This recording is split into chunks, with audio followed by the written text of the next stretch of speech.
रात का तीसरा पहर था। चारों ओर सन्नाटा था। एक बूढ़ा साधु खजुराहो के भव्य मंदिर के गर्भगृह में बैठा था। उसकी आंखें बंद थी, परंतु उसका चेहरा किसी गहरे रहस्य का संकेत दे रहा था। अचानक मंदिर की दीवारों पर उकेरे गए मूर्तियों में से एक मूर्ति के चेहरे पर पसीने की बूंद टपकती दिखाई दी। क्या यह सचमुच हुआ था या यह केवल एक दृष्टिभ्रम था? यह खजुराहो का वही मंदिर था जो अपनी अद्भुत मूर्तिकला के लिए विश्व प्रसिद्ध था। लेकिन बहुत कम लोग जानते हैं कि इन मूर्तियों के पीछे एक अद्भुत रहस्य छिपा है। राजा चंद्रदेव ने इस मंदिर का निर्माण करवाया था, लेकिन इतिहासकारों और लोक कथाओं के अनुसार यह केवल एक साधारण मंदिर नहीं था। राजा चंद्रदेव को एक स्वप्न आया था जिसमें भगवान शिव ने उनसे कहा, तुम्हारे राज्य में एक ऐसा स्थान है जो देवताओं और मानवों के बीच का द्वार है। उस स्थान पर एक ऐसा मंदिर बनाओ जो मानव कला की चरम सीमा को दर्शाए। राजा ने स्वप्न की बात मानकर इस मंदिर का निर्माण शुरू करवाया। लेकिन मंदिर बनाते समय अजीब घटनाएं होने लगी। रात के समय जब कारीगर सोने जाते तो सुबह उनकी बनाई मूर्तियां बदल चुकी होती। जो मूर्ति वे बनाते उसमें एक अलौकिक सुंदरता जुड़ जाती। धीरे धीरे कारीगर डरने लगे, लेकिन राजा ने उन्हें भरोसा दिलाया कि यह देवताओं की कृपा है। मंदिर बनने के बाद राजा ने इसे आम जनता के लिए खोल दिया। लेकिन तभी रहस्यमयी घटनाएं बढ़ने लगी।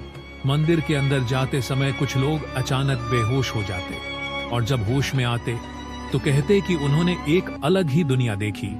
एक दिन एक युवा कारीगर जिसका नाम रघुनाथ था मंदिर के गर्भगृह में गया। वहां उसने देखा कि एक मूर्ति के पास से हल्की रोशनी निकल रही है। उसने पास जाकर देखा तो उसकी आंखें चौंधिया गई। उस मूर्ति के अंदर से किसी मंत्रोच्चार की आवाज आ रही थी। रघुनाथ ने यह बात राजा को बताई। राजा चंद्रदेव ने तुरंत साधु संतों को बुलवाया। सभी ने मिलकर निर्णय लिया कि गर्भगृह को बंद कर दिया जाए, क्योंकि यह स्थान अब साधारण मनुष्यों के लिए नहीं था। लेकिन रात के समय राजा ने खुद उस गर्भगृह में प्रवेश किया।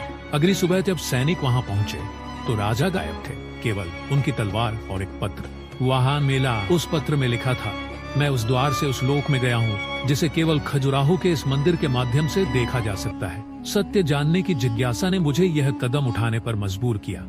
आज भी खजुराहो के इस मंदिर के गर्भगृह को बंद रखा गया है। कहा जाता है कि अगर कोई इस स्थान पर ध्यान लगाता है तो उसे अद्भुत अनुभव होते हैं। लेकिन क्या राजा चंद्रदेव सचमुच उस दूसरे लोक में गए थे?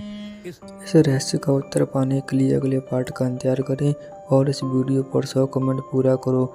मैं अगला पार्ट जल्द ही ले आऊँगा। अगर आपको हमारी कहानियाँ पसंद आ रही हैं और आप ऐसे ही रोमांचक और प्रेरणादायी वीडियो देखना चाहते हैं तो चैनल को सब्सक्राइब करना ना भूलें। आपका एक सब्सक्राइब हमें और बेहतरीन कहानियाँ लाने के लिए प्रेरित करता है। अभी सब्सक्राइब करें और हमारी यात्रा का हिस्सा बने। और दोस्तों, हम इस कहानी पर अगला पार्ट जल्द ही ले आएंगे।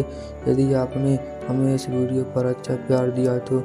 और दोस्तों, आप कमेंट करके बता सकते हो कि आपको किस प्रकार की कहानी देखने में रुचि है।